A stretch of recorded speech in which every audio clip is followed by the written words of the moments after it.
What's going on, players and collectors? Pokemon just recently announced their next set, which is going to be the holiday set of Paldean Fates. So kind of going in line with the Hidden Fates and then Shining Fates, now we have Paldean Fates. As I'm sure you can guess it, there's going to be shiny Pokemon in it. This has fans kind of mixed. Some of them are very happy, some of them aren't very happy, but it brings up some interesting discussion too that kind of got me thinking a little bit. And I wanted to bring it up with you guys and get your opinion as well. So make sure you comment below what you guys think. But what I'm talking about is I've seen comments being made quite frequently actually about how Japanese is king when it comes to Pokemon TCG. And I want to see if you guys all have that same opinion as well. Because as I started kind of looking into it, I get it. I see what they're talking about and I see where people are saying that. And if you aren't really aware of what's going on, Japanese Pokemon, they come out with these booster boxes and everything, all the pulls are in these boxes. But on the English side, we get so many different types of collection boxes and tins and little 3-pack blisters and things like that they have to put promos and fill them in somehow with extra product. And a lot of times, and what's the case for Paldean Fates as well, is some of the chases, or what are considered the chases, are now promos. And we've seen this really kind of take over, like the biggest, I guess, noise that was made over promos from a set that should have been in a set was back in Evolving Skies when they had the alternate arts of the original Evolution trio that in the Japanese set you could pull out of a booster box and the values were skyrocketing. And of course, everything in this argument kind of really comes down to values because otherwise you wouldn't really care, right?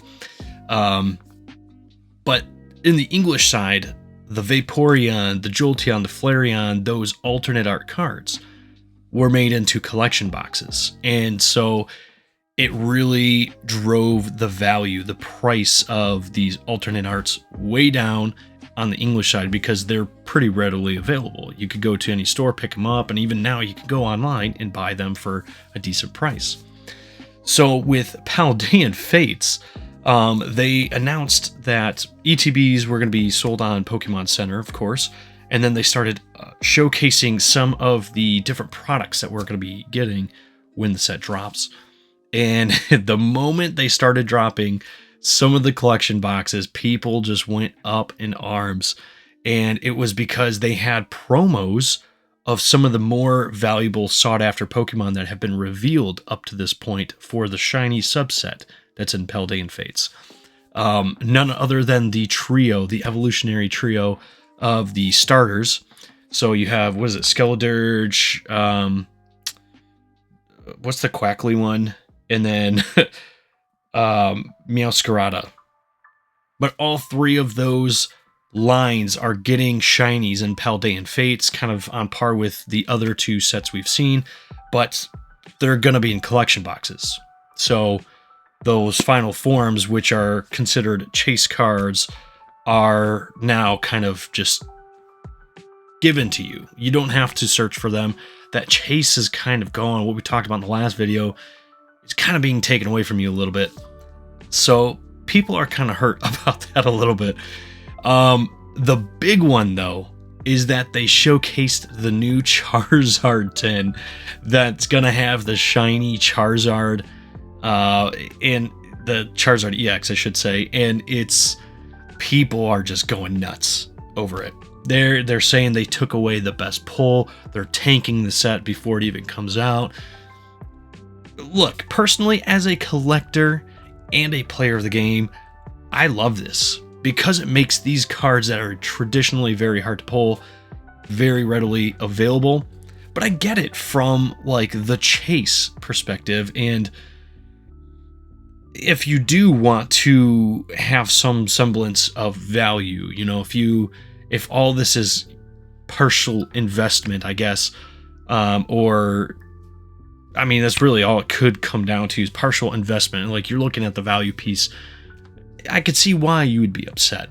But personally, I think having these as promos is not necessarily the worst idea in the world, and I'm kind of okay with it. And on top of that, it's only 4 cards so far that have been revealed from the shiny subset that are going to be in these promos. Again, because of the 3 evolutionary Pokemon and of the starters and the Charizard. But there's still a whole lot more that's left in the set that you can pull and chase and go after. And on top of that, we don't even know all of the cards that are in the set. As of the time of this recording, anyway, I should say. Pokemon's very weird about releasing, little pieces of information here and there. But I wanted to get your guys' thoughts and opinions on what you think about really having the English side of things put out these promos and all these different types of collections and tins and things, and kind of taken away some of the big pulls from the set to put as promos, versus the Japanese side, which literally only has one product, the booster box, and everything is in there. So what are your guys' thoughts? Let me know down in the comments below. But we're just going to take a quick look at all the stuff now that I've kind of gotten that discussion topic out of the way. You can see we got all 4 Paldean Fates booster packs here. Shiny Pikachu, Surledge, I think it's what it's called, Dondozo, and Tinkaton. And, they're pretty cool. They're pretty cool. Kind of a, I don't want to say a weak lineup, but considering Hidden Fates, the pack arts, and then seeing Shining Fates, they're kind of weak comparatively. That's just my personal opinion. But we did also see the promo of the Mimikyu, the shiny Mimikyu, coming in the Elite Trainer box finally. So if that's something you're looking for, then you get a little sneak peek of what it's going to be. And then, let's see, we got the mini tins as well. Pretty standard. I'm going to probably buy one of each just to open. I don't really know outside that I will go for too much more. But, I mean, they're pretty cool. Like, they're nice little tins to get and collect. And then now they have these tech sticker 3-pack promos. I'm not really sure like what the whole point is. It says you're supposed to be getting the promo card of the respective Pokemon that's on there, but you also get a sticker, and I guess they're kind of putting it out there for tech related things. So like phones, tablets, laptops, computers, that type of thing is kind of what they're advertising for. So we'll see what people actually do with them. I'll likely give mine to my son and just let him have at it. He'll end up on the wall somewhere.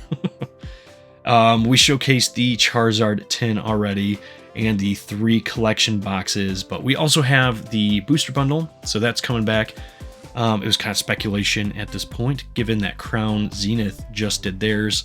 But yeah, it's a real thing now. So, but it was an interesting topic. The Japanese versus English has always been a pretty big debate.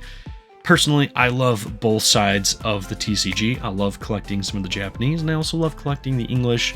I do like that the English is a little bit more readily available, in terms of the promos. If you want to go for value, my suggestion is just go for the Japanese side.